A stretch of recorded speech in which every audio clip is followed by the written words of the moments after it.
Ableism can be explained as any form of prejudice or discrimination toward an individual with a visible or invisible disability. Thus, it is a common cause of mental health concerns within the disability community. In fact, studies have reported that 17.4% of individuals with disabilities experience frequent mental distress. Welcome to Normalize the Conversation. I'm your host, Francesca Reicherter, and today I'm joined by Tiffany Yu, the CEO and founder of Diversability. Diversability is a community of people with disabilities and the people who support on a mission to elevate disability pride together. Join us as Tiffany shares what ableism is, how it is presented in our society, and what we can do to improve diversability. Tiffany, thank you so much for joining me today. I am really excited for our conversation. But before we begin, I really just want to check in with you. How are you really? I'm feeling a little overextended. I think in February, I realized that I was experiencing burnout. And so I spent most of that month probably trickling into, until this recording, just falling in love with life again and revisiting why I do the work that I do. Oh, I love that. It's so easy to feel overextended and overwhelmed, even when you love doing your work, when there's just so much going on, so much happening, and it doesn't feel like you're getting so far forward that you want to be in that moment. I know for me, at least, that's how it is. If I haven't changed the world by the end of the day, I'm done. I quit, I give up. So it's just really easy to feel overwhelmed when you have so much to do all the time, and progress is something that's step by step. Yeah. I think I remind myself that, I'm not single-handedly going to change the world. It happens in community. It happens in solidarity with each other. And as long as we try, then hopefully our community will help fill the space as well. I love that mature perspective. On the other hand, I'm I'm going to do it all on my own. No, you can't. It's true. It takes all of us making a difference, doing one small thing, doing one big thing, sharing our stories, using our voice, advocating for others. It really takes everyone doing something, whether it's on a bigger level or smaller level. Every step counts. Yeah. So tell us a little bit more about you. Sure. So I am the youngest daughter of a Taiwanese immigrant, my dad, and a refugee from the Vietnam War, my mom. And at the age of 9, I was involved in a car accident where my dad was driving and he unfortunately passed away. And I acquired a slew of injuries, including breaking a couple bones in one of my legs and permanently paralyzing one of my arms, and much later being diagnosed with post-traumatic stress disorder. And I share all of that not because we owe anyone our stories, but more so that I think it provides context into the work that I am doing now.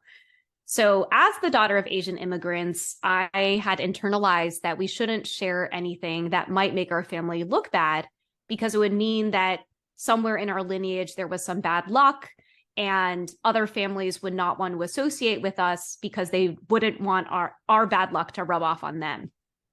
So for 12 years after the car accident, I actually didn't tell anyone about it publicly. I wore long sleeves all the time to hide my arm. And growing up on the East Coast, if you know what summer is like on the East Coast, it was unbearable, but I felt like hiding my arm was worth more than the discomfort of being really hot.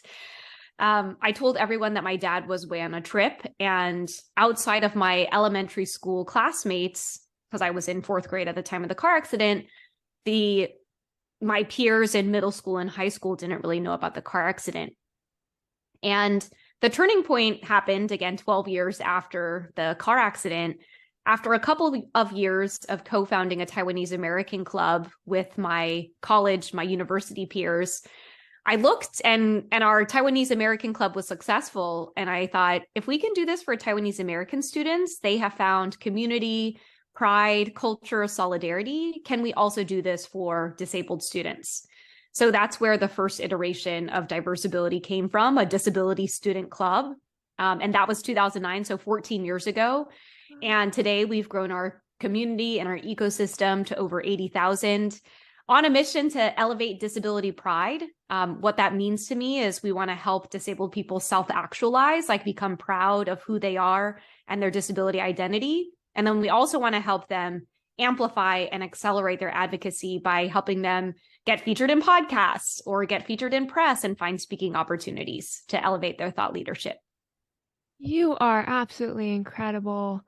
It's amazing to see that just in college, you were able to form a community, allow people to feel connected, feel like they belong, and then take that another step further and do it for the disabled community, because there's not a lot of representation. If you look in movies, you look in magazines, you watch a fashion show, anywhere you go, there's not a lot of representation. There's not a lot of conversation.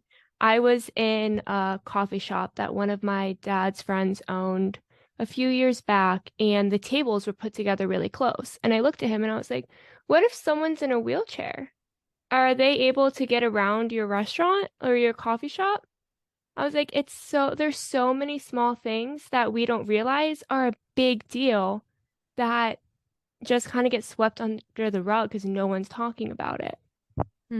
Yeah. And I think that's a great example of understanding that there are rooms that we don't have access to, that people like you raising the question about, hey, what if a wheelchair user, someone in a wheelchair, wants to frequent your space or come to this restaurant? How would they do that, right? And I do think that things are getting better in terms of representation.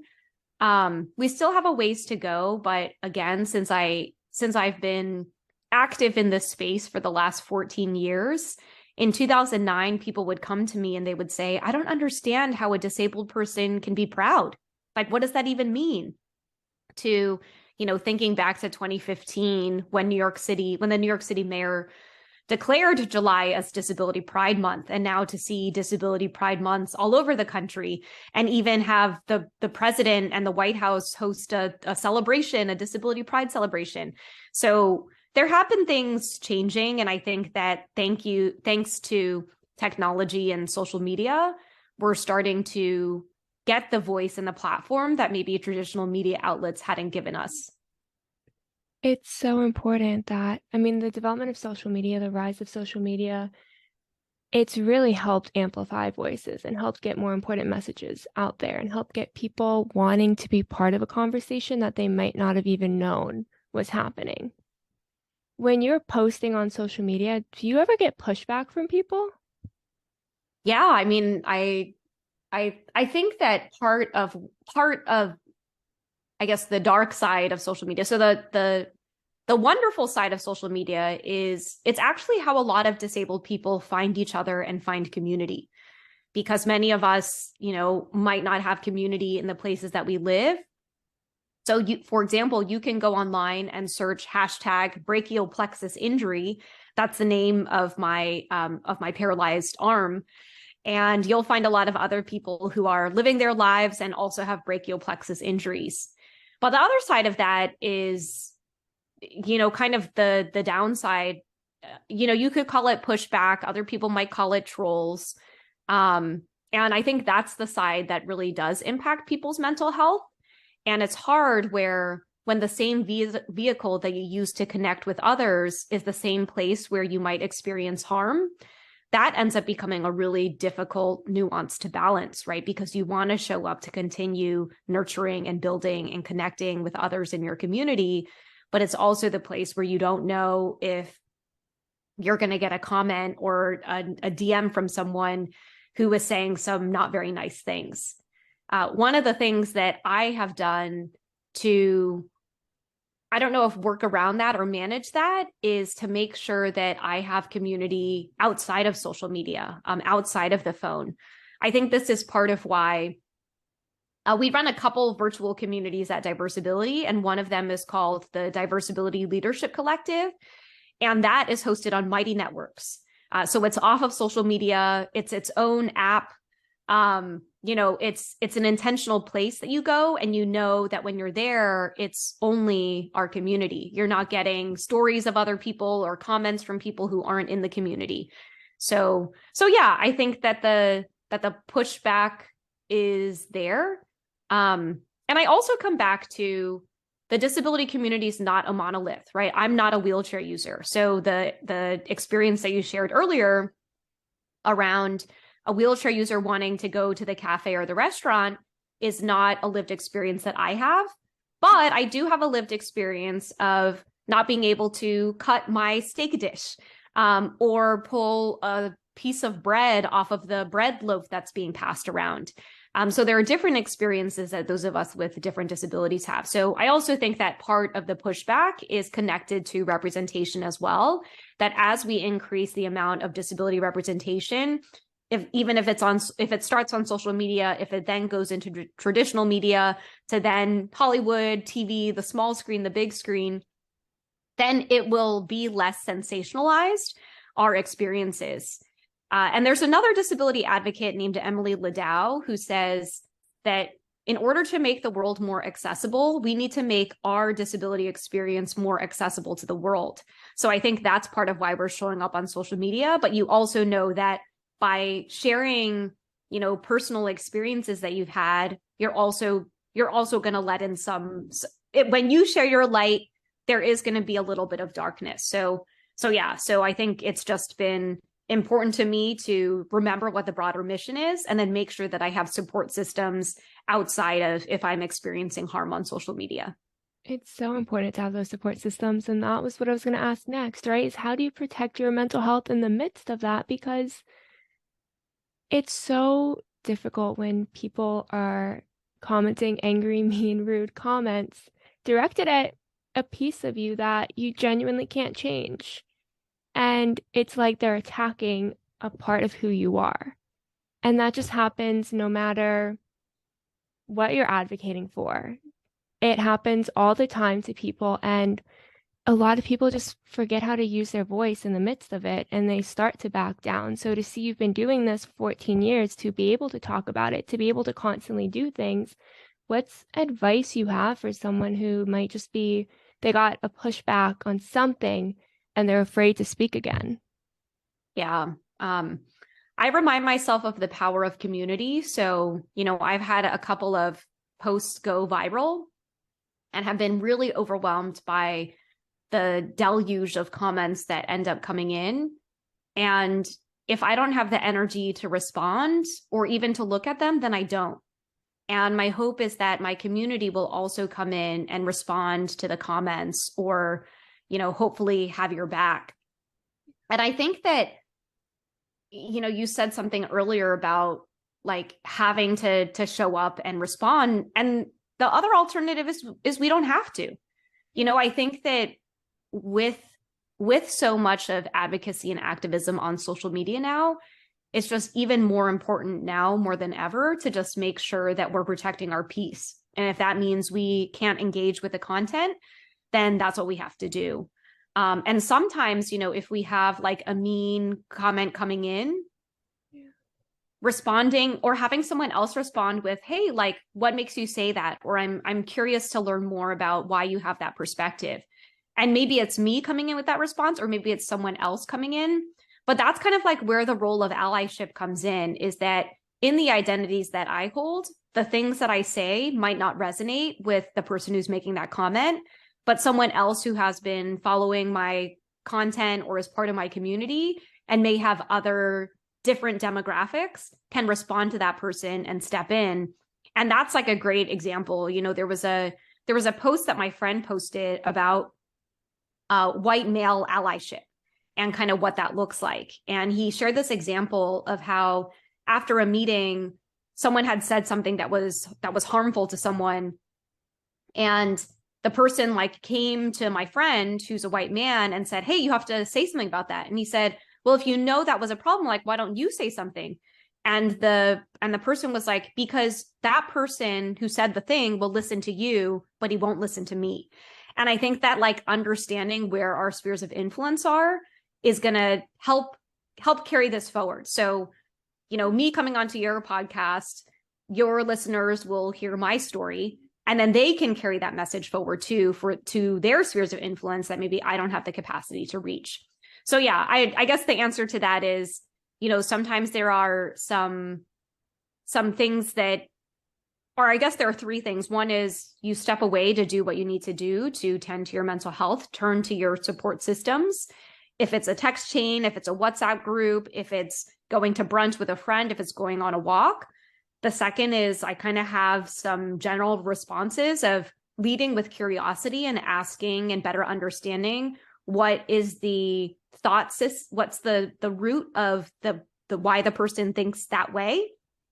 Sometimes it's better not to engage with trolls, but if you do decide you want to engage. And then the third is just trusting that you are in community and that your community will come and support you and defend you if needed.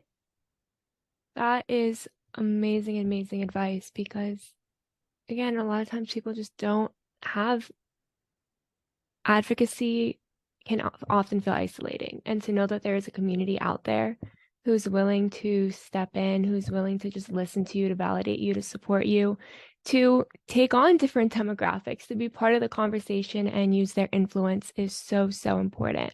I want to switch over to the topic of ableism. For people who don't know, can you give kind of a generic definition on what ableism is?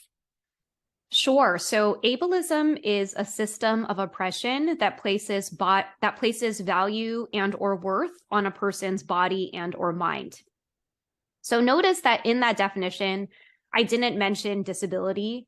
So what's interesting is that you actually don't have to be disabled to experience ableism. So I think about the ways that Asian women's bodies have been hypersexualized. I think of our treatment of Black bodies. I think of the ways that women's bodies have been nitpicked at forever, especially, in advertising. And I think that's starting to change as you see like real bodies. Like those are all examples of ableism. So again, it's coming back to when we place value and or worth on one person's body over another, or one person's mind over another. That is a really great definition and explanation of different ways it can manifest, because it's really important that we have these conversations and understand what it is so that we know how to move forward. So would you mind giving a few more examples of ableism and questions maybe we can ask ourselves to know if we are participating in this system of oppression? Yeah. So a couple, we can start with social media. It can range from if you're creating a piece of content and someone who can't see isn't able to access it, or someone who can't hear isn't able to access it, that's an example of ableism. So one of the things we think about, especially if you're doing podcasts, is do you have a transcript with your podcast for people who aren't able to hear this conversation? And so like, even for you as a podcast host, do you have a transcript for your podcasts? On the YouTube, it's on there. Yeah. So I also think of like thinking about different creative ways, and a lot of the platforms have embedded these within. So that's like a first example of like social media content. A second one could be, making a judgment, like if you are thinking about hiring a person, making a judgment on their skills and capabilities based on your own assumptions of their disability. That is an example of ableism in the workplace, in hiring. Ableism in physical infrastructure. It can be if there isn't a way for someone who is not able to use stairs to access your space. That's a way that our physical infrastructure has perpetuates ableism. There are currently laws in place that make it legal for disabled people to make below minimum wage. If you rely on public benefits, I think in 37 states, it's still legal to pay disabled people below minimum wage. Goodwill is the biggest culprit. You can actually go online. There's something called a 14C certificate where you can see all the companies and organizations that have these certificates to pay disabled people below minimum wage. Wow. And, if this is your first time, this is a way that systemic ableism is manifesting itself, right? These are all the different types of ableism. Then there's something called lateral ableism. So again, as I mentioned, like the disability community is not a monolith. And so every once in a while, you'll have someone say, oh, well, I don't get offended when someone uses that language or makes fun of my disability. And when we think about lateral ableism, it's when we think about kind of the broader community and the things that all of us need to do to move forward, and one singular person's experience diminishing what would help support like us moving forward in a way that can help tackle ableism. And then there's also internalized ableism, which is a disabled person thinking that they are less than, or that they feel like they have lower self-worth or self-esteem just because of their disability. It can also manifest in the way of ableist microaggressions, the way we talk to disabled people, if we infantilize them, if we make assumptions about, like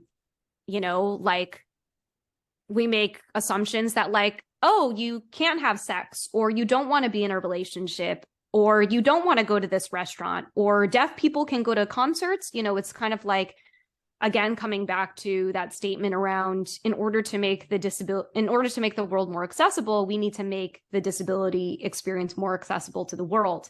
And I think it was incredible that at the Super Bowl, at Rihanna's halftime show, there was a deaf sign language interpreter who like really made it entertaining, being able to sign and perform. So ableism honestly manifests itself in so many different ways in our society. I think those are just a couple top level ones. I'm sure you have ideas as well. Even what you mentioned about the restaurant and not having enough space for a person to get around. You can even think about the way supermarkets are set up, and if those aisles are not big enough as well. It could also manifest in the way we make clothes. And so one of the things that has been interesting is there was recently a statement that was made around a Skims advertising campaign, advertising shapewear and bras, and they featured a model who was in a wheelchair, and there was a conservative commentator who made a comment around, like, how far are we going to take this inclusivity thing?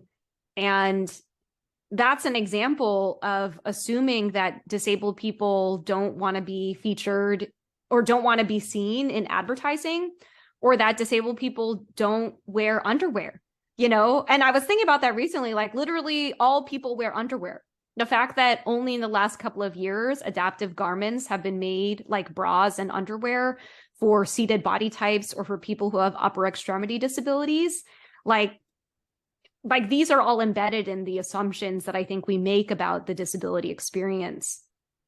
Yes, there are so many assumptions made. I love all the examples you shared because I think a lot of it goes, we just don't think about it a lot of times. Like, to be completely honest, if you haven't experienced it, it can be hard if you haven't heard a conversation about it either, to know what to look out for, to know that you're contributing to a system that is harming others, that's not including others, that's making people feel less than, that's not being inclusive or kind. Yeah. And one thing that someone said to me recently that really stuck with me, it was my friend Stella. She said at concerts, there's not like an audio sensory area for people who can't do like those strobing lights. And I was like, wow, I never thought about the concert experience and how it could be harmful to someone. I never thought about that because for me, love the lights, love how loud it is, love the whole experience. Never realized not everyone experiences it that way and that it's safe for everyone. And when she brought that to my attention, I was completely mind blown at how something that should be a conversation, that should be something that we are talking about, that we're working toward, is just not anything that we would automatically think of. Yeah. And I think that is embedded in the definition of privilege, is when you don't have to think about something, right? Like, I'm an Asian woman. I'm terrified every single time I leave my house or take public transit because I can get harassed. I can be told to go back to where I come from, right? And I have a feeling that, you don't share the same race that I do, that maybe you haven't experienced that as well. And I think that, one of the things I talk a lot about is, like, I don't think privilege should be used as a lever to guilt people, But I think it is a way for us to understand that this is our superpower, in the ways that the things that we haven't had to think about, that people in, whatever our different identities are, have to think about every single day. Yes, absolutely. It's so important to recognize what privileges we have and how we can use them to help others. And as I've continued to learn more through, I will say that something that's really, really helped me continue to open my eyes in so many different ways, that things I never would have. I grew up in a very privileged circle background, and my community everyone was just like me. And it wasn't until I struggled with my mental health, ended up in a psych ward, where I realized people couldn't even afford therapy. Like, that never even crossed my mind, that people couldn't afford healthcare. And as I've been Yeah. able to have conversations with people from all over the world and sharing their own experiences, it's really opened my eyes to want to create that platform, to want to know, what language are we using that's harmful to others? What are we doing and not even realizing it? Where are we being ignorant? What can we do? And for me, that's been so amazing, but not an experience a lot of people, I think, who have a very privileged upbringing, who's never had to experience something, often get when conversations aren't being held constantly, which is why I appreciate you coming on here and having this conversation with me, because not only do I get to continue to be educated and learn, but hopefully my audience will as well. Yeah. And I think there are like two things that are coming up for me. And, one was 2 years ago, after the Atlanta spa shooting, I just was not in a good place. And I remember calling someone who didn't share my race and asking, how they were supporting our community. And they said, oh, well, I have so many other things going on right now. I just haven't been able to. And I said, I would really like to opt out too, but I can't. And I think that, choosing to opt in sometimes can be really uncomfortable. It's not our area of, I was going to say our area of comfort, even though I just said it was uncomfortable, but it's uncomfortable because we have to have compassion that someone's reality is different than our own based on their gender or their race or their disability status or religion. So, sexual orientation, their gender identity, there's so many. And then the second thing is, I think a lot about the echo chamber. And I grew up in a predominantly white town about 20 minutes outside of DC. And the public schools, it was predominantly Jewish. The public schools were all amazing. I didn't have to pay for any school until I went to college. And I just think about, and I guess this is where the power of social media is as well, is that part of the opt-in can be as easy, and this is just a start. I don't want to say that it's an easy process. Can simply be diversifying your feed, choosing a couple different disability advocates or people who don't share your perspectives to follow. And then you'll start to see things, and maybe you don't agree with them. And can we also make space to sit in the contradictions? I recently just think I got invited by TikTok to go to DC a couple of weeks ago. And the creators who were there with me were all so different. Some of them, it was their first time in DC. They had never been on a plane before, living in Mississippi, and were running their small business. Some were, born and raised in LA, or like me, grew up in DC. And since I was little, was on a plane visiting my grandparents in Taiwan, But what united all of us, even if we didn't necessarily agree on our lifestyles or our political views, was that TikTok had changed our lives in one way or another, right? And I think that is a fascinating connector, because it was interesting because a couple of the creators got interviewed on Fox News. And if you I feel like they've been vilified depending on, which side of the political what your political ideology is. But for those creators, that was their audience, right? And I loved that the people that were curated, that they brought together, we would all have a media outlet that worked. Like, we would all have a media outlet that we could talk to who would resonate with our message. It kind of comes back to what I was talking to about the spheres of influence. Yeah. But yeah, I think stepping outside of your echo chamber, even if it's just starting with following a couple of people who have identities or perspectives that are different than your own. Yeah, I think, all of our algorithms are different. And one of the things I encourage people to do, and I've actually started to do this on my own social media content as well, is I'll put an asterisk on there and I'll say, hey, I've done my own research, but you should too. All of my sources are here, but go check out your own sources, because these are the sources that I use to frame my opinion about this. But you may visit other sources. And I think as long as you are, visiting a couple of different sources, yeah, and then determining what your opinion is, then I think we can make space for that. Absolutely. I love the way you said that. It's so important to look at different sources and formulate your own opinion and not just take the opinion of one source, because we need different perspectives. One thing I always like to say is you can't formulate an argument if you don't know both sides. You're not going to win the argument because you don't know what you're fighting against. So if you're not educating yourself on different perspectives, using different resources that are available to you, it's a lot harder to formulate an opinion that's true to who you are and what you actually believe in, because you might not realize that the messaging you're getting is not connecting with who you want to be. And that's not to say that it's anyone's fault that the first thing that comes up is something that they already agree with or that they've been hearing their whole lives, because the algorithm does tailor to what they think you want to hear.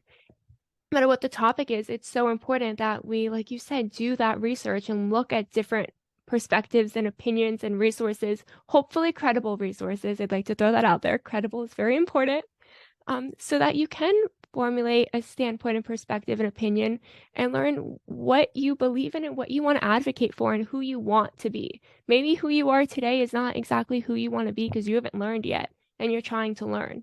That's okay. But moving in the direction of who you want to be is only possible if you expand your knowledge and don't continue to live within that same algorithm that's been fed to you for X amount of years.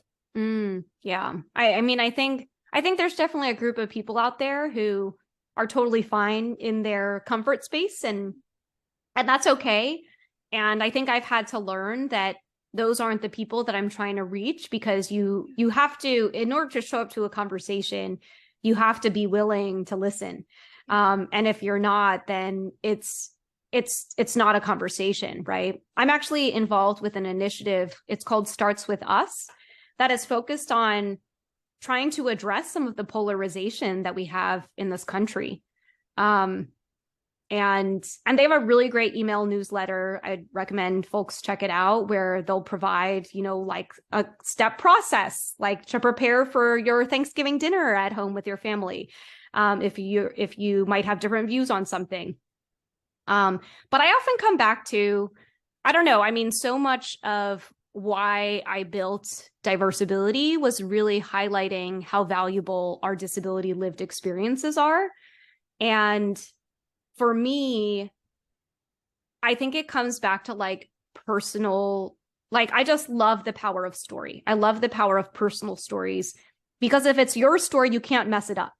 If someone doesn't agree with it, like that was your truth and your experience, and you can be validated in that, even if someone doesn't agree with you, right? So yeah, I think that there's power in the personal story. And sometimes, like even in my own advocacy work, I'll come back to that. I don't want to speak on behalf of on behalf of disability experiences that I personally haven't had, right? It's my own privilege that I haven't been paid below minimum wage. It's my privilege that I was able to get a college degree. And so part of what I think about now is, I have this saying, I think I adapted it from Jennifer Brown, who's a diversity, equity, and inclusion practitioner. And she says, how can I use my power and privilege to fight for more equity? right? So I know that given my background and the experiences I've had, I have access to spaces that other people in my community don't have. And if you were just educated today that it's still legal in the US to pay disabled people below minimum wage, then you can go and do research. There's I have a social media series called the Anti-Ableism series. And I've done a couple. There are 13 states that have phased out sub-minimum wage.